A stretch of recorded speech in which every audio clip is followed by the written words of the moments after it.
is a gay icon. Oh, he yeah. is very iconic. He is one of the gay icons. This is a woman who is a badass and has these major accomplishments, groundbreaking accomplishments, and they're asking her about makeup. Maybe a couple decades ago that if you dressed against your gender, you could be arrested. Basically, Halloween as we know it is because of the LGBTQ community.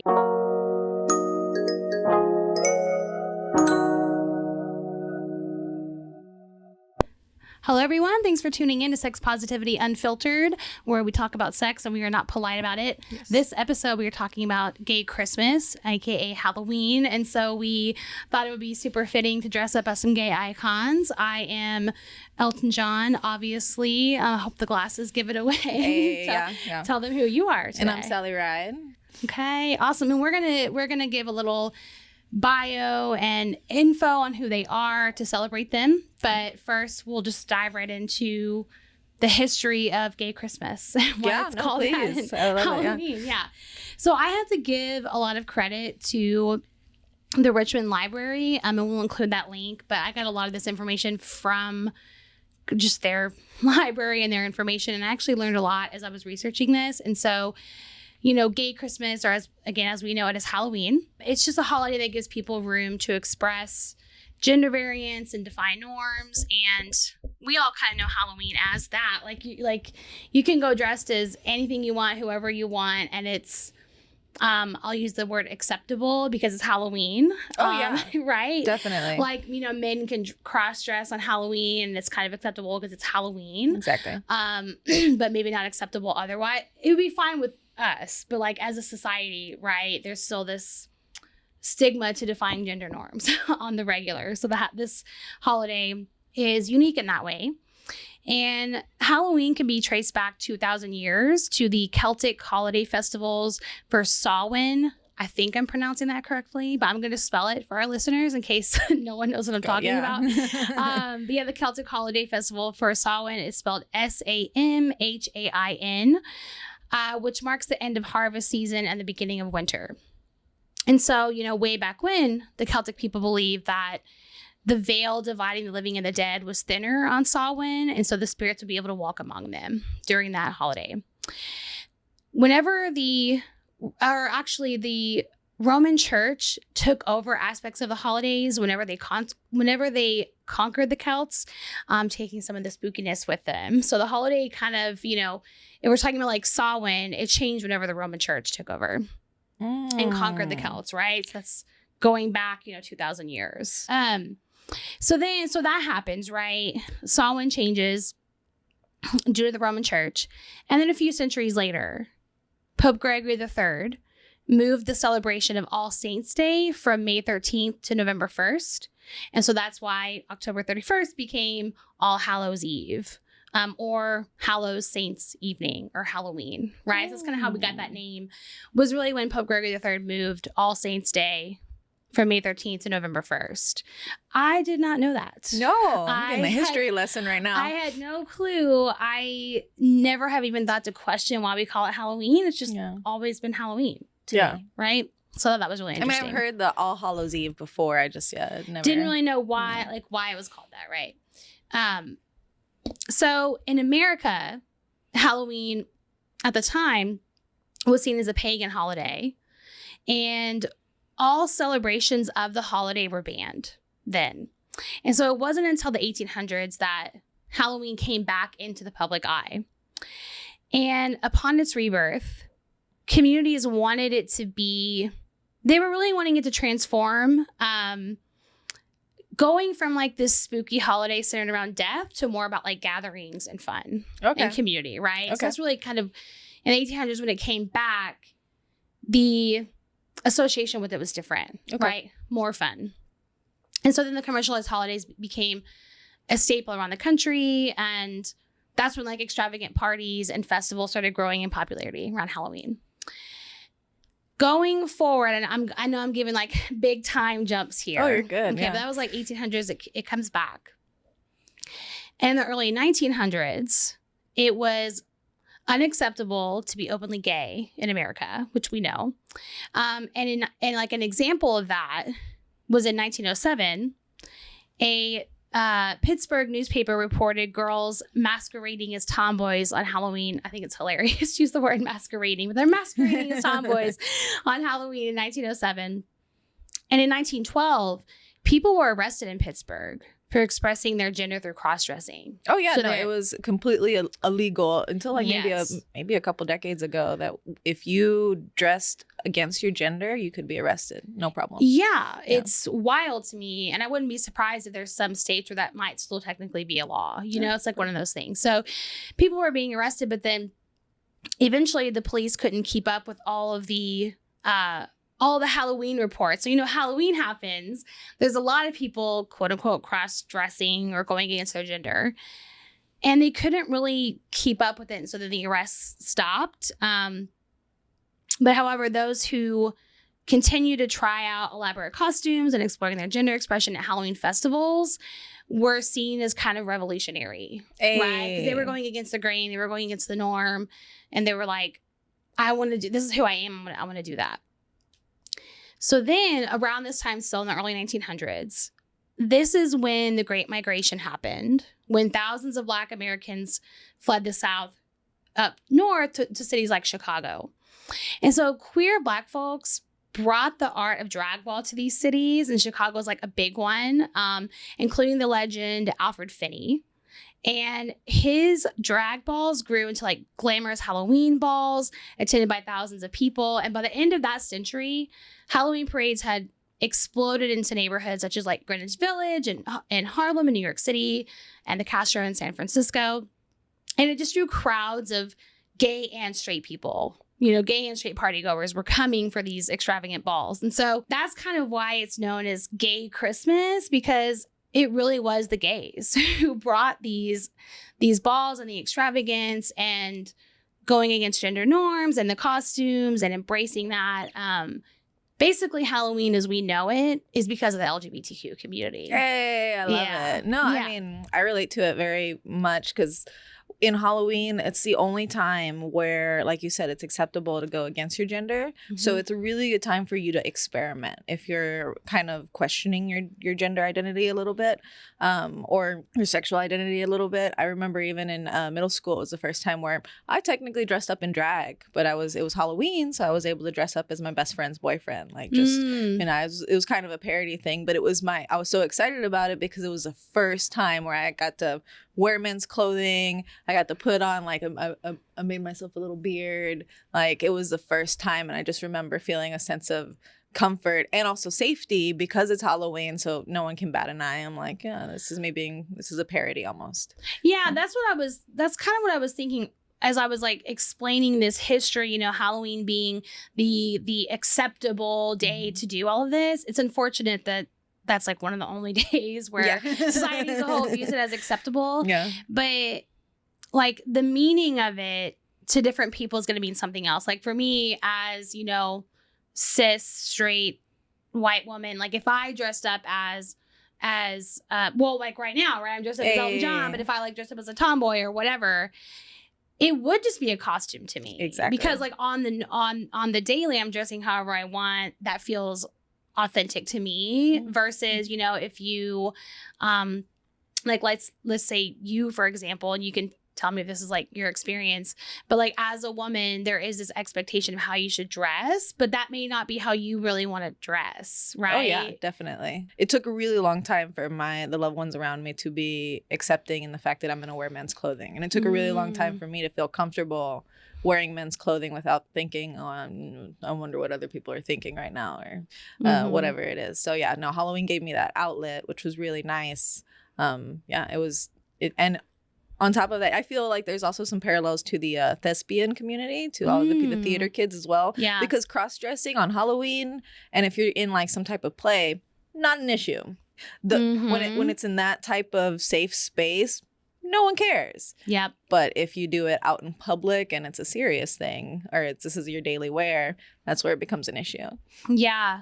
And I really had never thought of it this way until I started doing this research. I was like, wow, so yeah, I mean, I love Halloween and I always have. Like, okay, cool. I dress up every year. I usually like to dress up as cartoons, like cartoon characters. I think for the past maybe like 10 years, maybe even longer, it's always been a cartoon character because that's a lot of fun to me.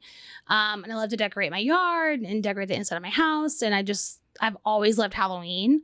I never knew until now that it was started because of the LGBTQ community. So I learned something new, and I'm hoping our listeners will too, because I would be willing to bet a lot of people don't know that history. Oh, no, I mean, okay, so now I'm gonna switch it a little bit to the fact that October is LGBTQ History Month, which a lot of people don't know because June gets a lot of rap for being Pride Month. There's two. We have a Pride Month. We have a History Month. October is History Month.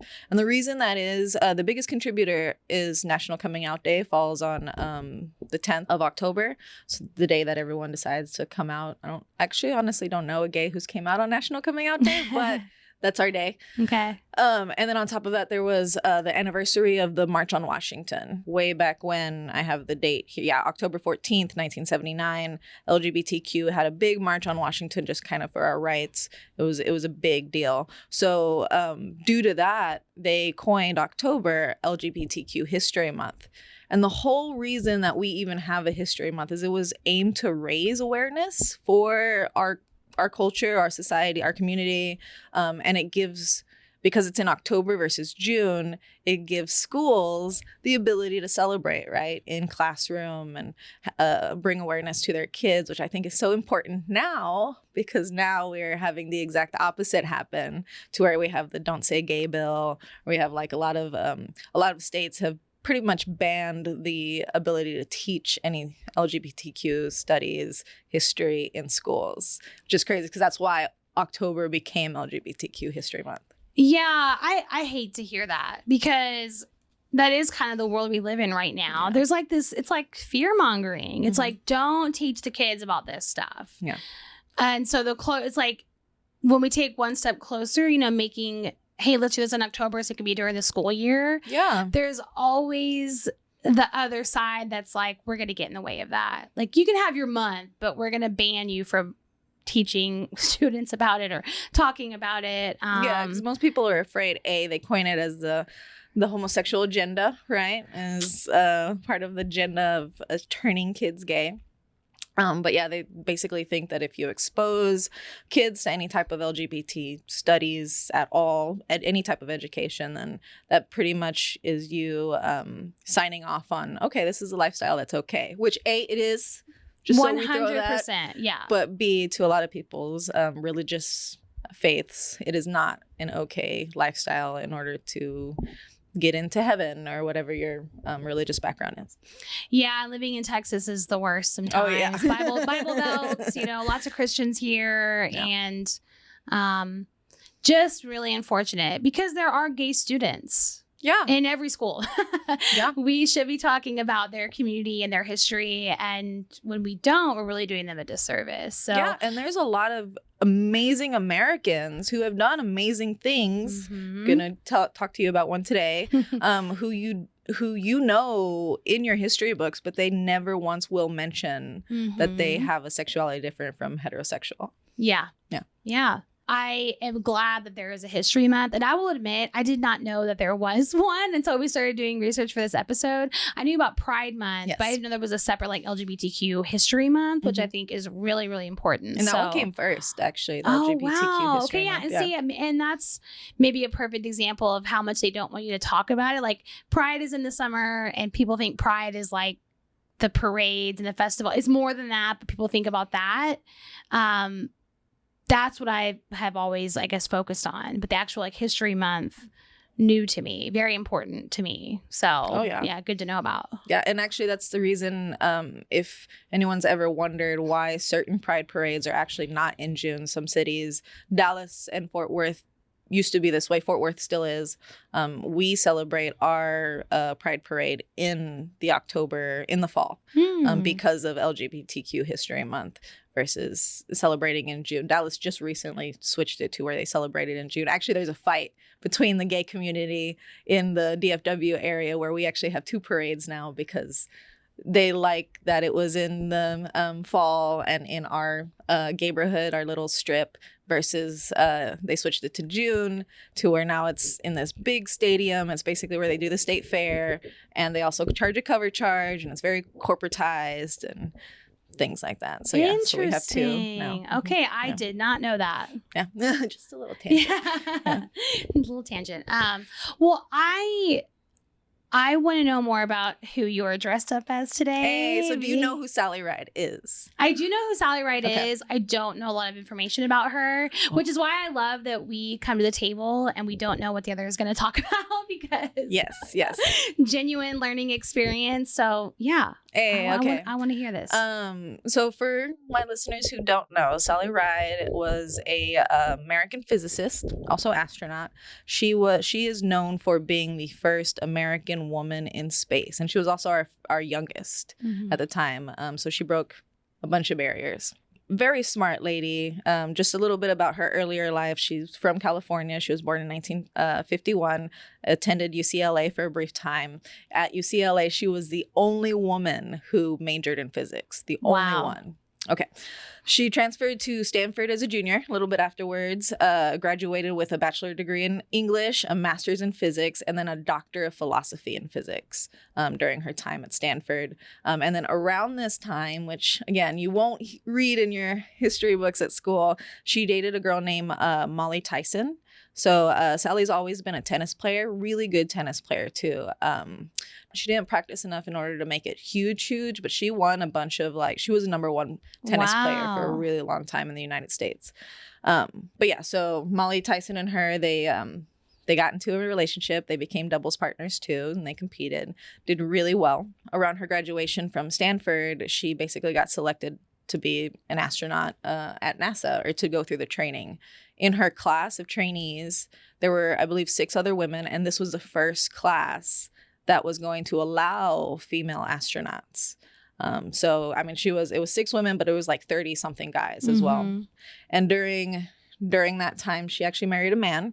His name is Stephen Hawley. He was a fellow astronaut. He was unaware of her previous relationship to Tyson, right? And it was kept under wraps. Yeah. And the thing that I loved about it is during their wedding day, she flew from Houston to Salina, Kansas. They got married in his parents' backyard. She wore white jeans on her wedding day.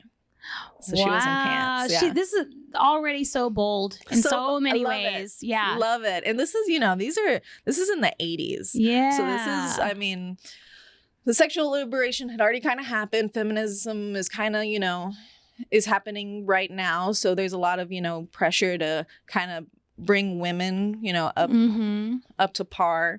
But yeah, the fact that, again, white jeans on your wedding day, girl, kudos. Yeah. So yeah, back to NASA. So obviously NASA was very male dominated. However, on June 18th, 1983, she went into space aboard the Challenger space shuttle. First American woman in space. She was only 32 years old, so around our age. They successfully launched 2 international satellites into orbit. Now, before going on this mission, obviously being the first American woman in space, everyone wanted to interview her. She just got hundreds of offers, declined all of them. However, because it's NASA, they did a press release right before going into space with the crew. And the questions that they asked her are nowadays comical. So they asked her how space was going to affect her ability to reproduce. Oh, God. I had a feeling that's where you were going to go with this. Yes. Also, do you weep when things go wrong on the job?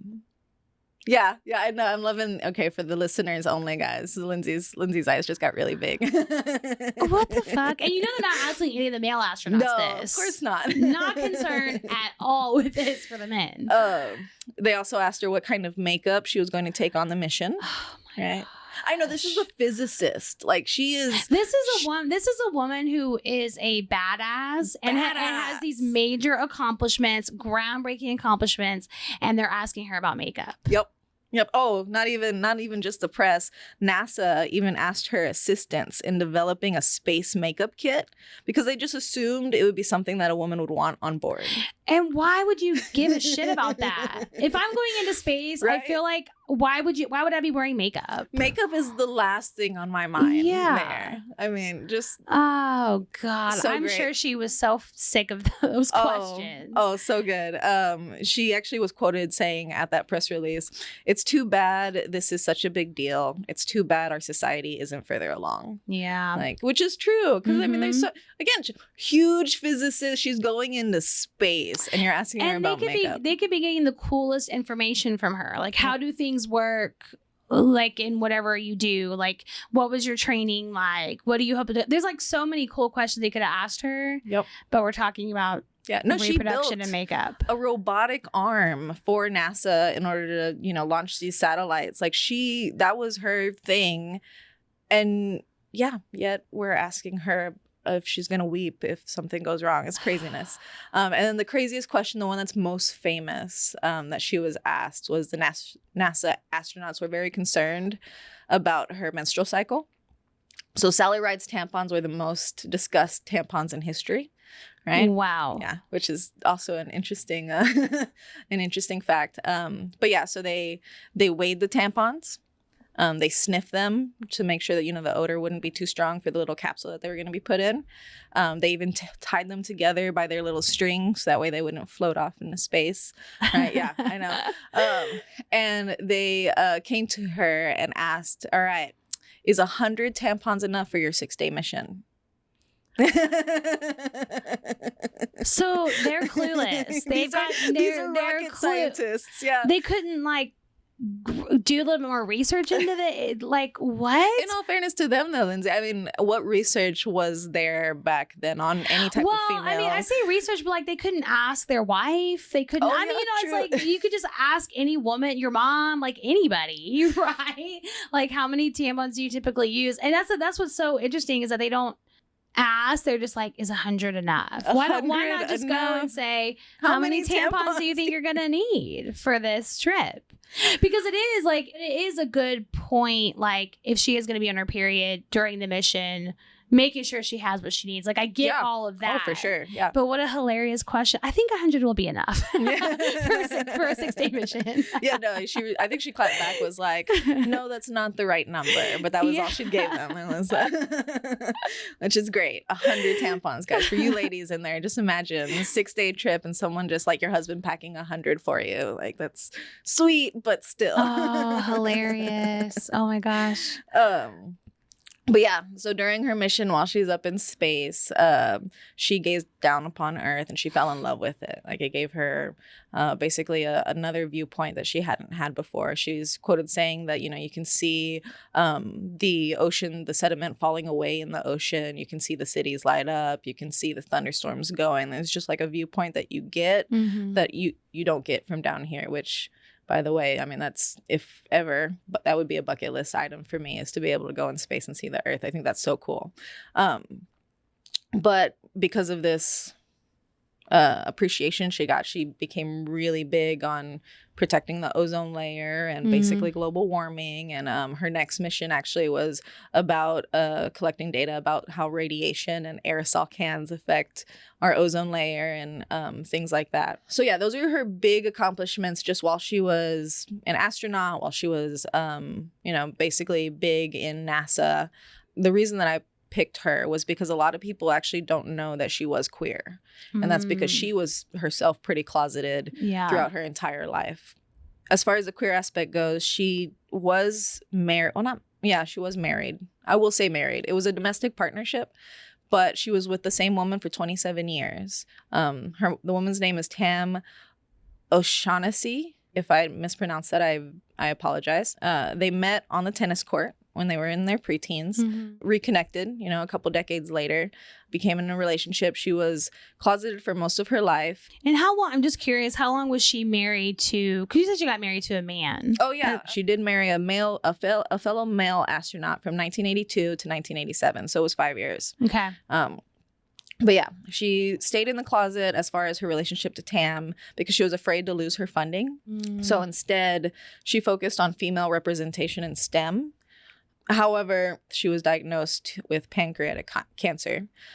So around that time, she decided that she was going to be a little bit more open about her relationship. So she got a certified domestic partnership to Tam in California on August 15th, 2011. Now, this was her friends and her family knew about Tam the entire time. Okay. She wasn't deep in the closet to where she was hiding things. Yeah. She just wasn't public about it as far as like the news. Okay. Yeah.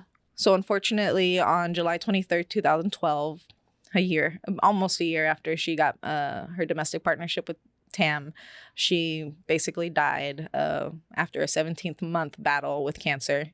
And it wasn't until her death that Tam wrote about it for the first time publicly in her obituary. And they went back and forth on how to phrase the words. But yeah, basically said that she was leaving a partner of 27 years, Tam O'Shaughnessy, behind. And that was the first time that that her sexuality had ever been written about, which is so sad because, again, it's after she died. She's a major role model in the LGBTQ community, but none of us ever knew. Right, until that recently. time. Yeah, so this is 2012. 11 years ago. So recently. So recently. So a year after her death, she received the Presidential Medal of Freedom, which is the highest honor for a civilian, given to her by Barack Obama. Tam accepted the award on her behalf. Since she was out, she became, around that time, our first queer astronaut, which is really crazy. You will not hear that in school ever. Yeah. No. Yeah. It's unfortunate that you won't hear it in school because it does matter. Even like you mentioned, she didn't want to be out because it could like affect her funding. Exactly. Yeah. So when we're talking about this stuff, it's not just, I hate when people say like, oh, who cares if someone's gay? Well, we need to care because the reason that she didn't want to be out is because it would quite literally affect her livelihood, you know? Oh, yeah, for sure. And it's just really unfortunate and sad that that had to be her experience. But I'm glad that it sounds like a very happy domestic partnership with Tam. Oh, yeah. 27 years, girl. I mean, those are goals. Right. Those are definitely goals. And they did just a lot together. Ride and O'Shaughnessy, they co-founded the Sally Ride Science. Now, this is an educational company that develops programs and provides resources to encourage young girls to pursue STEM opportunities. They also co-wrote several books together. They wanted to make science more accessible for kids. And then Ride was inducted into the Legacy Walk, which I didn't even know existed, and I'm gonna have to visit at some point. It's an outdoor public display in Chicago that celebrates LGBT history and people, which I thought was really cool. Yeah. And then her accomplishments just in general as an astronaut broke barriers. It inspired many women and girls to pursue careers in science, technology, engineering, and mathematics. So yeah, she did a lot with her life. And a lot of people know her name, obviously, Ride, Sally, Ride, that song that everyone loves. A lot of people know her as the first female astronaut. She's on a coin. She's on a quarter. Almost nobody knows she's gay. Yeah. Well, people will know now. Hey, yes. People will know now, and it should be celebrated. And I'm glad. I'm glad we know about it now. Cool. Very cool. Hey, I learned a lot about Sally Ride that I did not previously know. No, I had to pick someone who was in the science community. No, in all transparency, I have covered Sally briefly in another podcast, but it was just a small little paragraph. So this time I actually got to really dive into her life. I learned a lot about her. It was very inspiring for someone who's also in STEM and loves STEM. So it was great. Great. Well, thanks for sharing that. All right. Now I want to learn about our Elton John. Yes. Okay. So full name is Sir Elton Hercules John. But he was knighted. Yeah, that's right. He was knighted. Yes, and he was knighted in 1998 by Queen Elizabeth II, and it was like a recognition of not only him as a musician, but all the work he did, all the charitable work he did, especially in the fight against AIDS. So he's very much involved in that and has been for a very long time. He was also, speaking of being knighted, prior to being knighted, so this was in 95, so 3 years earlier, Queen Elizabeth II also honored him with the title CBE, which stands for Commander of the Order of the British Empire. Oh, wow. so Queen Elizabeth II, a fan of Sir Elton John. And that is not that's not the name that he was born with. He was born as Reginald Kenneth Dwight in 1947 and went by Reggie. And I have like a story I'm going to share about him, or where someone refers to him as Reggie, and that I'm talking about Elton John if you hear me say Reggie. And he has two sons, Zachary and Elijah, with his husband David Furnish, and the kids were born in 2010 and 2013, and him and David Furnish got married in 2014 after gay marriage was legalized in the States. So they've been together since 93 though, so very long relationship. Wow, that is a very long relationship. Yeah, and he wanted to explain how he came up with the name Elton Hercules John. In the 1960s, Elton John formed a soul group called Bluesology. So at the time, he was still going by Reggie. But he came up with Elton John because it's a combination of the saxophonist in that group named Elton Dean and the vocalist in that group named Long John Baldry. So he took part of their names and combined them to get Elton John. Okay, gotcha. And he also ditched his middle name, which is Kenneth. His middle name is now Hercules. And he said that he chose that name after a horse in a popular British sitcom called Steptoe and Son. So random, right? Interesting. I would have never known. And what's so funny is everywhere I was looking about his name, it's not super obvious where Hercules came from. You might see it came from a TV show. So I had to figure out, well, what TV show is that? And it's called Steptoe and Son. And he really is a natural born musician, and he's been playing the piano since 3 or 4 years old. And, he had won an award when he was, I think, 11. It was some musical school that he won an award, and his teacher there said that he even at 11 years old, he was at a place where he could hear something and then play it. Love it. Yes. Yeah. Crazy, right? Oh, and I'm envious of people like that. That's amazing. Oh, yeah. And apparently he's been that way for forever. So you started off with the piano? That's been his bread and butter this entire time. That's kind of, he's been playing since he was really, really young. And his parents, his parents are Stanley and Sheila, and his mom was more of the free spirit of his parents. And she would bring home records and play it and kind of introduced Elton John to music, basically. And so he started playing at a young age.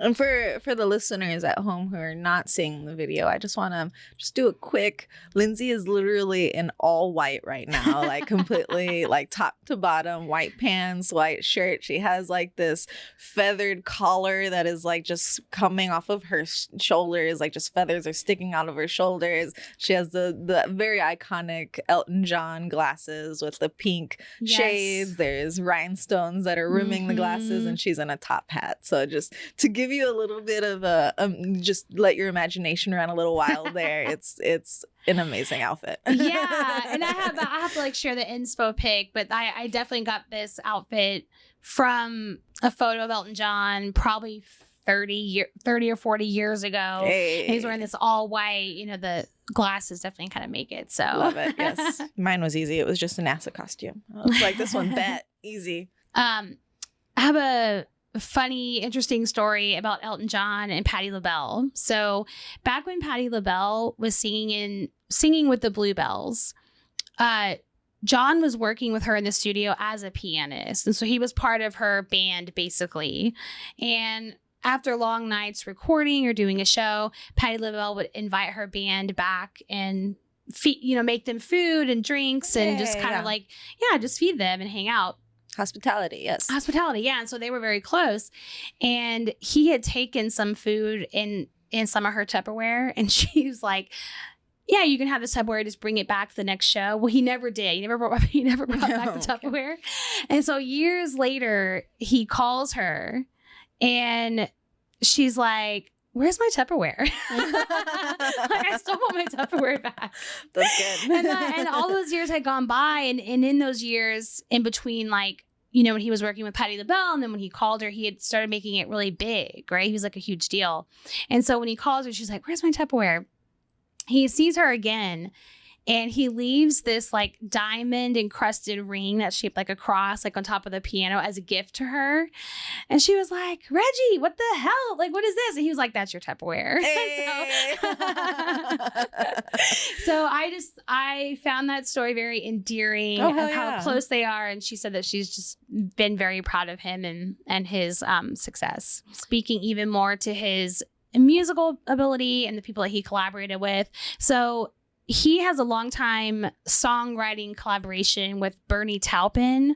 And apparently they have an amazing working relationship and have for decades, for a very long time. And they actually met after Elton John answered an ad placed by a Liberty Records manager looking for songwriters. So he answered that ad, got connected with Taupin. And for a long time, it's reported that they were never like physically together when they collaborated. It wasn't like they met up and collaborated. Taupin would write the lyrics, send it to John, and John would compose the music. Oh, wow. Yeah. Okay. Which I thought was really, really cool. Oh, yeah.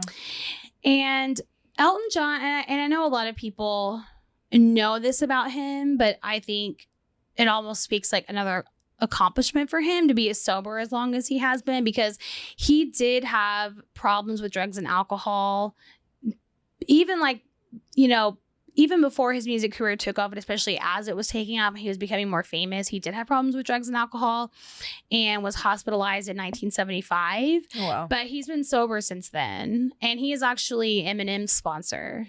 Oh, no way. Mm-hmm. Yeah. From what I was looking up, he might have been the one who told Eminem, like, you have a problem and you need to do something about it. And so they're really close friends, and he's been a sponsor for a really long time. Do you know anything about that story? Because that was a very interesting story when I was growing up. No.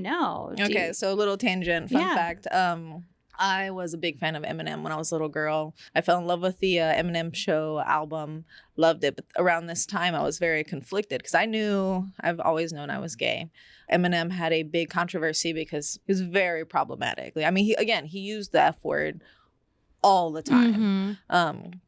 And so obviously getting a lot of public clapback. Yeah. And he even, I think Eminem almost got sued for a couple of the things he said.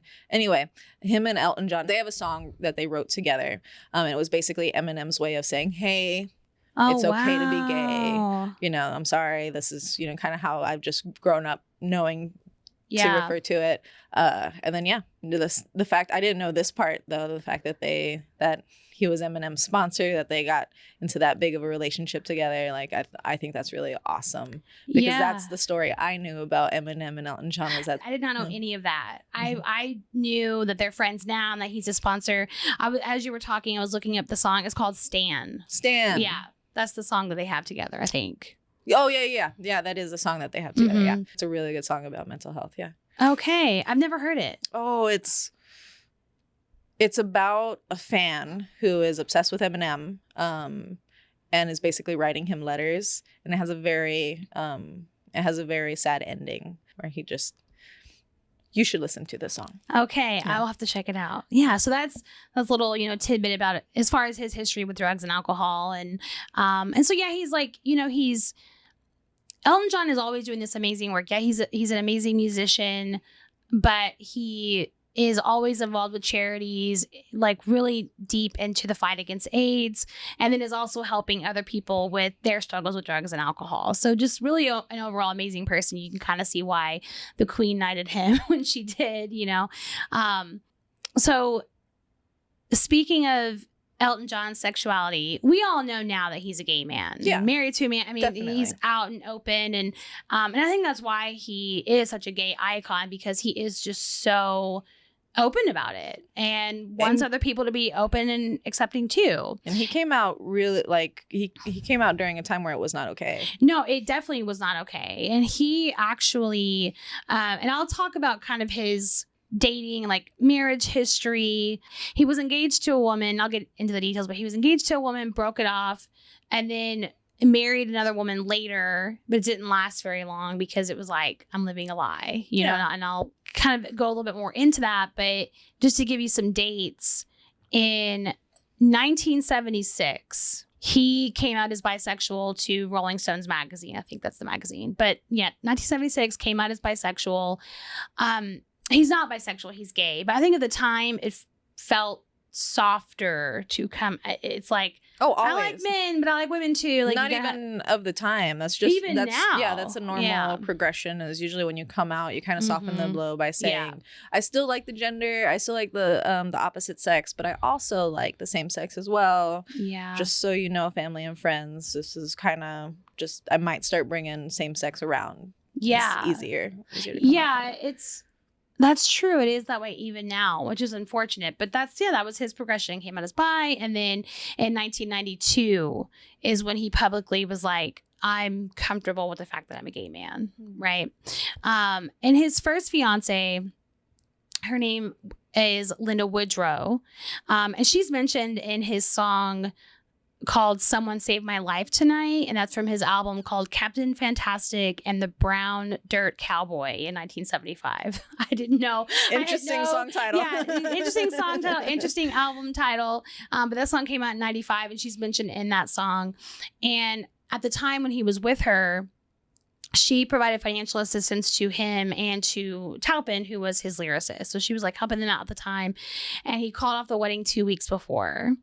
And I think they lost touch for a really long time. And in 2020, he actually helped pay for her medical fees upon her request, even though he had lost contact for 50 years. She reached out to him in 2020, needed help, and he helped her because he's an amazing person. And of course, he would do that, right? And so in 1970, right after his first U.S. shows in Los Angeles, he reportedly lost his virginity and started his first gay relationship with John Reed, who was his manager, or he wasn't his manager at the time, but later became his manager. And they were in a relationship for 5 years, but John Reed continued to be his manager until 1998. So they had, even though they were like romantically linked for 5 years. You know, you're talking 1970 to 1998. We're still in a relationship as far as like manager, musician. Okay. And then in 1984 is when he married, and I am probably going to mispronounce her name, but Renate Blowell is who he married. And so they got married in 1984. The marriage ended in divorce in 1988. And he said that she was the classiest woman he's ever met, but it wasn't meant to be because he was living a lie. So that marriage lasted 4 years.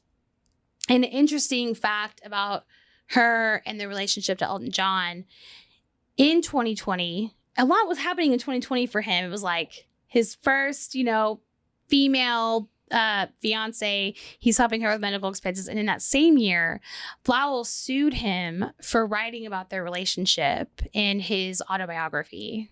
Oh, defamatory accusation? I don't think it was. I don't know if it was really defamatory, but she said that it broke the terms of their divorce agreement. Oh, and then it was settled out of court. So it's very almost like kind of hush hush. I'm not quite sure what was happening there. So yeah, so he wrote about her, and that did not go over well.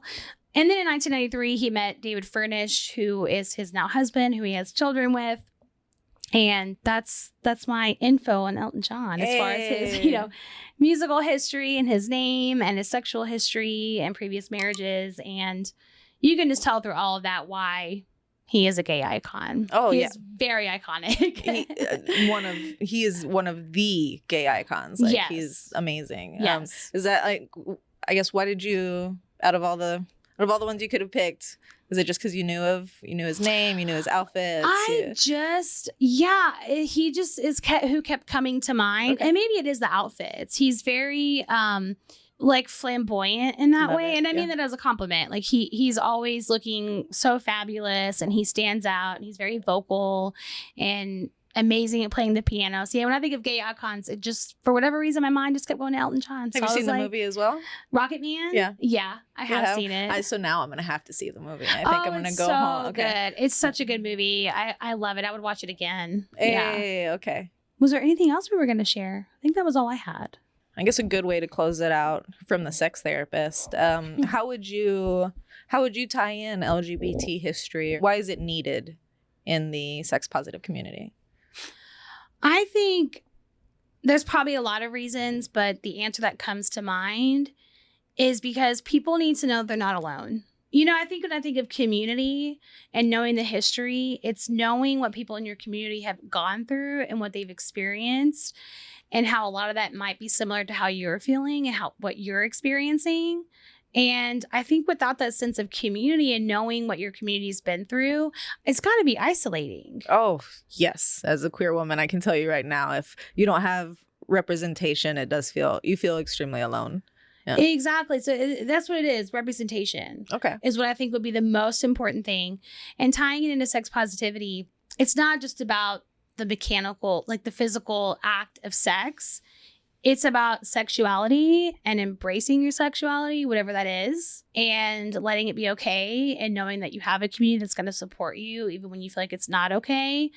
Though that kind of positive movement and knowing the history of what your community has been through, that is what is going to make you a healthier person, and our society healthier too, right? That's what I think of.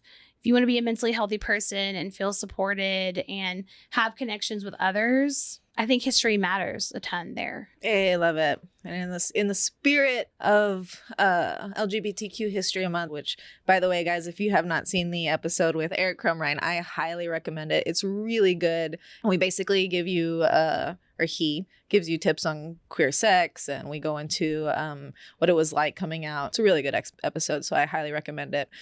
There was a question you asked me on that episode that I didn't fully answer, and it was how I came out. I'm going to preface this by, guys, I might be starting my period, so I'm getting a little emotional. So if I do cry, I apologize right now. My coming out story is really long.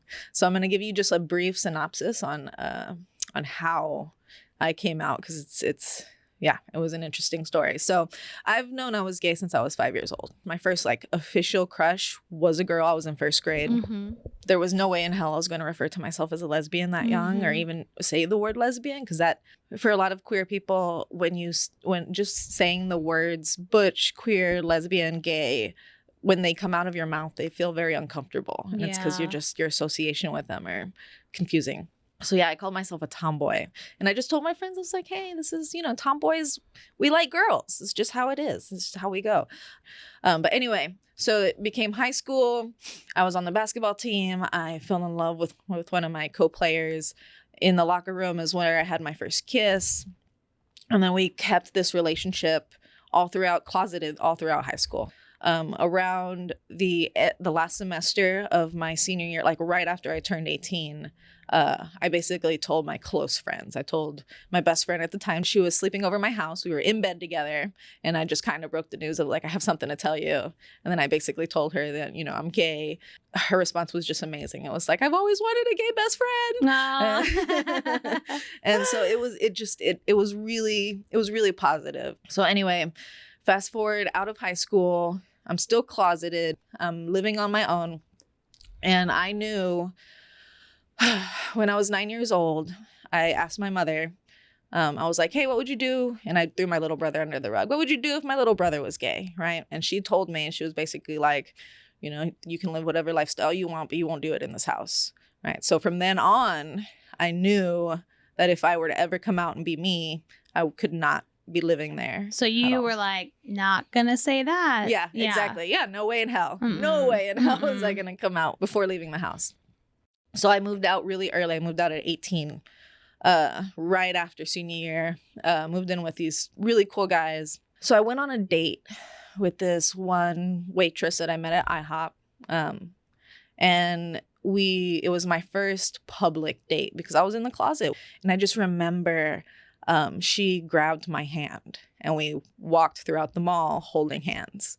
And it was such the lightning that went through my body when that happened. Oh my God, I can't even imagine. It felt amazing. I was like, wow, this is possible. We don't have to hide. This is great. I just remember feeling a level of excitement and pride and just free. Yeah, free. That's a really good way to put it. I remember feeling free. So anyway, ended the date. very stereotypical lesbian date. It lasted 2 days.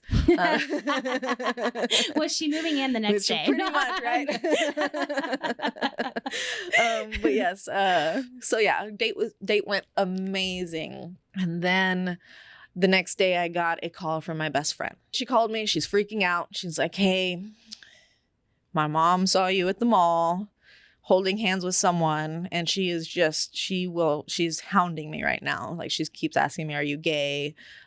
So at that point, I'm freaking out. Like, I'm like, fuck. Now it's out. Now I have to come out to my mother. So, and also, like, your moment of feeling free is now, like, very short-lived. Yes, exactly. Exactly. So I knew I had to tell my mom, because if I didn't tell her, I knew that her mom would. Mm-hmm. So it happened way faster than I was prepared for. I remember calling my mother up and being like, all right, Mom, I'm going to come over for dinner. I remember sitting both of them down, my mother and my father down. And I remember shaking. It was really difficult to actually say the words, I'm gay. When those words finally came out, they were received really well. So I remember walking away from there feeling like this relief. Well, because you went into it thinking, as soon as I say this, my whole world is going to turn upside down. They're not going to want me to be here anymore. Yes. Right? It's like, it's not just the words, it's the assumption, rightfully. So you had this assumption of, here's what's going to happen to me as soon as they know. Exactly. Oh. So, but it was good. It was good. I left. Yeah. It was awesome. The next day, this is where I might get a little emotional, guys. She called me. And I guess it had sit for a while. Your mom called you? Okay. Yeah. Basically just crying, really hurt, really upset. She's always taught me to be a very independent woman, to never need a man. And at that point, I just remember her saying, like, this is not what I meant by saying that, which is a little comical now. But yeah, just basically blaming herself. Like, is it the way I raised you? What did I do wrong? I just remember feeling really sad, really lost. And I was comforting her, trying to tell her, hey, you didn't do anything wrong. I am the way I am just because this is how I want to be happy. This makes me happy. And it was a really difficult time after that, because I basically did lose my family for about a year. I wasn't allowed to contact my brother or sister. However, it took a while. My mother came around. And now, to be 100% honest, she is my biggest supporter. She absolutely loves my wife. If anything, my father actually loves my wife more than he loves me now. They had no problem coming to the wedding.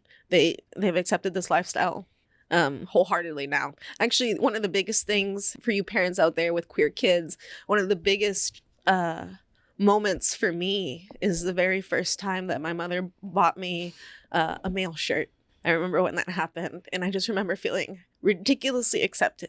So in the spirit of LGBTQ History Month, the National Coming Out Day, I decided to get a little emotional for you guys and share my coming out story. Because for anyone who's struggling out there, I just want to let you be aware of, it was very emotional and difficult at first, but just like with the many coming out stories, I've also been told there is a light at the end of the tunnel. Mm-hmm. And for the most part, the people who matter do end up coming around. Yeah.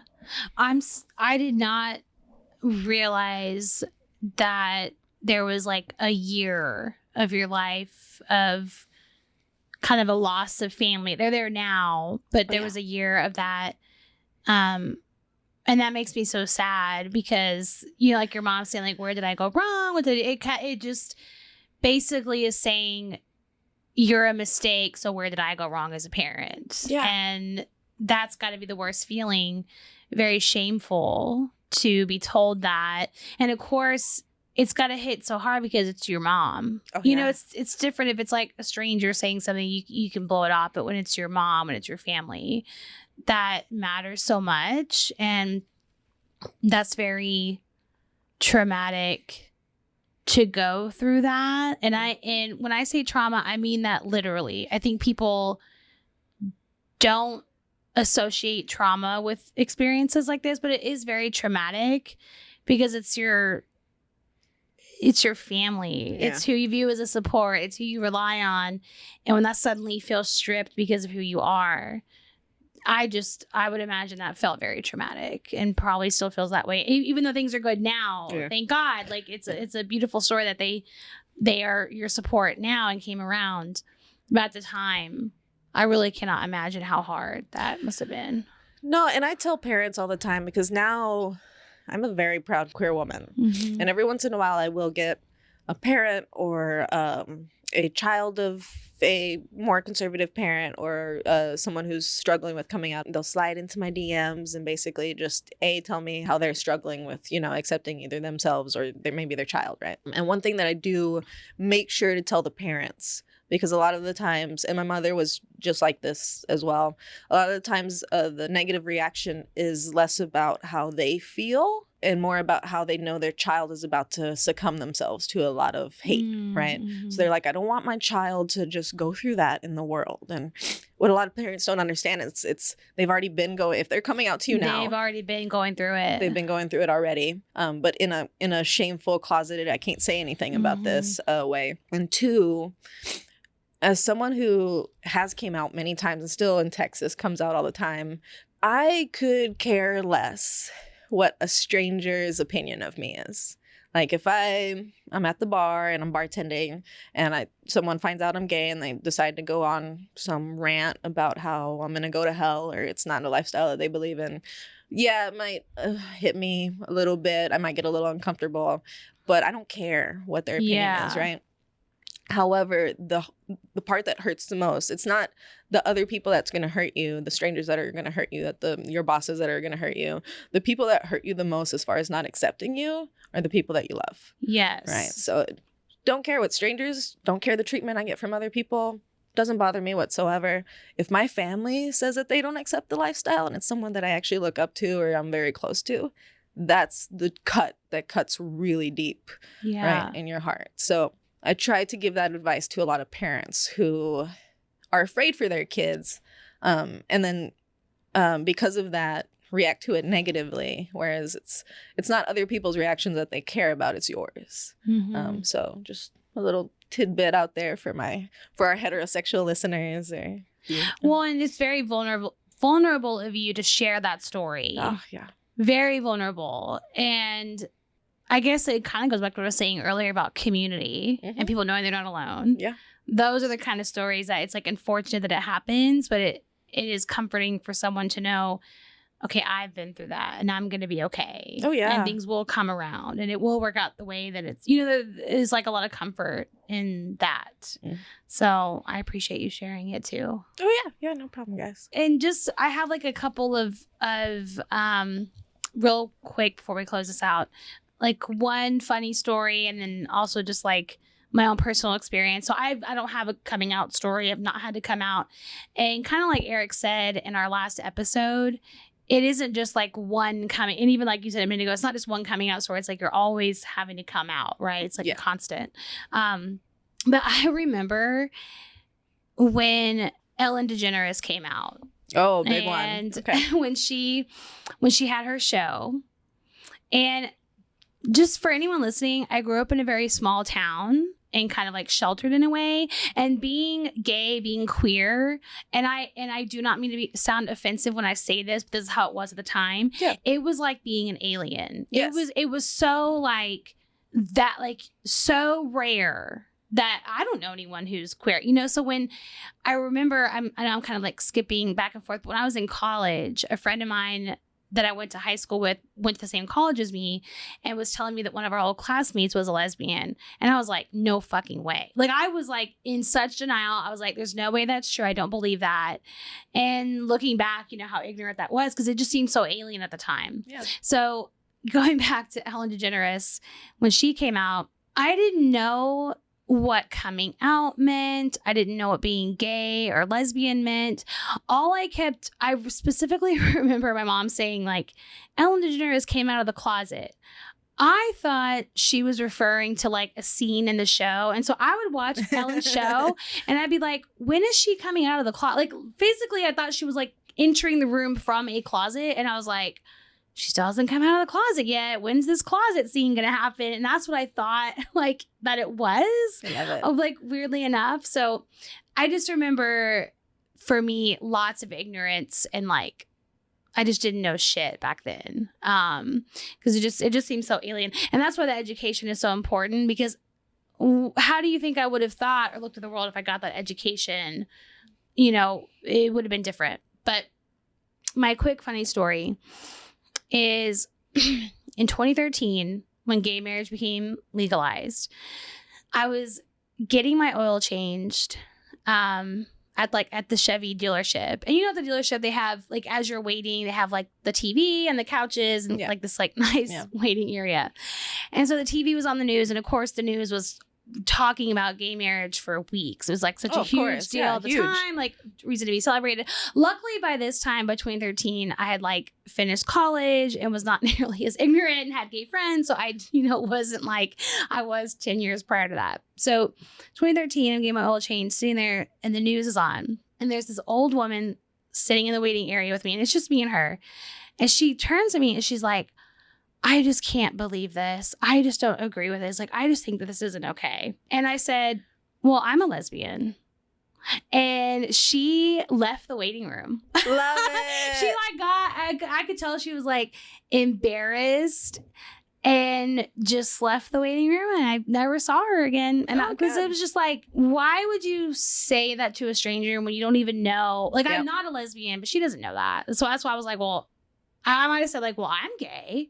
And that's what she was like, oh my God, and like had to leave. But it's just weird, right? How strangers will say these things, and it's like, you don't even know who you're talking to. Yeah. Oh, well, yeah, that's normal in general. So also a little tidbit of me, I'm biracial as well. Mm-hmm. My mother's a Mexican woman, immigrated here. Technically, I'm an anchor baby, is what our former president liked to call people like me.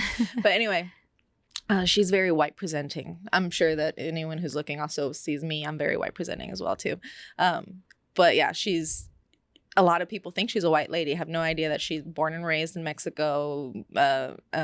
Spanish was her first language. So there is a lot of racist comments that get said to her all the time. Like, can you believe that they let those immigrants in here? And I love it because my mother is just like immediately she'll clock you and be like, you have no idea who you're talking to. Type thing out. Or same thing as a bartender, I will dress a little bit more feminine in order to get a little bit more money from my customers and things like that. Also, I just don't feel comfortable dressing the way I'd normally dress in a professional setting. So a lot of times I will get a lot of people who gay bash, not knowing that on the other end, I'm a very much a queer lady. So yeah, be careful who you talk to, guys. It's wild. It's wild to me because it's clear to me they assume the world as a whole thinks like they do, and it's like, oh. We don't. We don't. I'm not the person to talk to about that. But most people are like the way you grew up in a small town, so you just knew it as an alien thing. Same thing with me. I grew up. The reason my parents acted the way they did is because we have a very Jehovah Witness family, very religious family. On top of that, us being Mexican, that's just not a culture that even allows same-sex relationships. So yeah, it was very alien to everybody in my family and growing up too. And I remember being in a basketball team where we bashed people who were lesbian, like literally. And I partook in it, knowing my feelings, but just wanting to be accepted. Yeah, wanting to fit in. Yeah. So, I mean, the things people say, not realizing how many other people are being affected around them. Yes. Right? Yeah. Yes. Just wild. But again, I appreciate you sharing your story, and we're just this is us, celebrating gay icons, gay Christmas, and also celebrating LGBTQ History Month. So representation is important, guys. Absolutely. It matters a ton. So we hope you all have enjoyed this, and we can't wait to have our listeners showing up again for our next episode. Yeah. So we'll keep it coming. All right. Well, we are Sex Positivity Unfiltered. And remember to stay curious and fuck politeness.